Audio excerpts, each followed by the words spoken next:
Perché la burocrazia, l'ha detto anche Antonio De Caro ieri, ci sta uccidendo sotto l'aspetto, fa perdere un sacco di tempo, crea problemi. Ieri ha avuto, proprio De Caro è stato bravissimo, ha avuto 2 standing innovation, tutti i sindaci che applaudivano, non ne possiamo più la burocrazia, ci mettiamo mesi a fare le cose.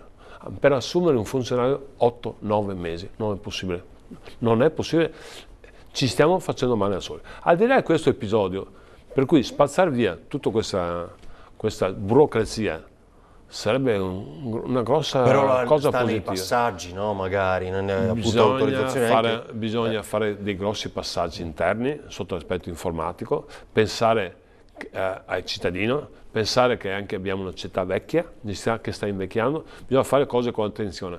Però secondo me è un argomento affascinante. Ho già creato un gruppo di lavoro interno, al di là dei colori politici, con il responsabile dell'informatica.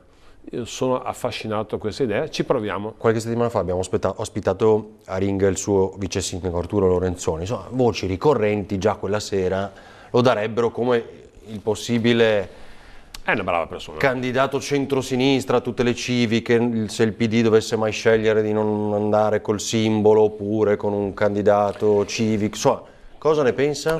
Faccio fatica io a capire logiche politiche, perché con la testa sono rimasto imprenditore, per cui la mia logica è lavorare in continuazione per risolvere i problemi.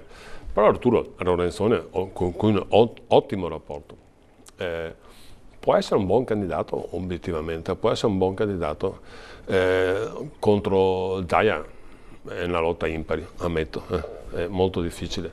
Però trovare un collegamento tra civiche, PD, coalizione civica, orizzonti, può essere un esperimento molto interessante, però dico, lui è bravo, una brava persona sotto l'aspetto onestà, voglia di fare, voglia di lavorare, concreto, per cui vediamo cosa succede.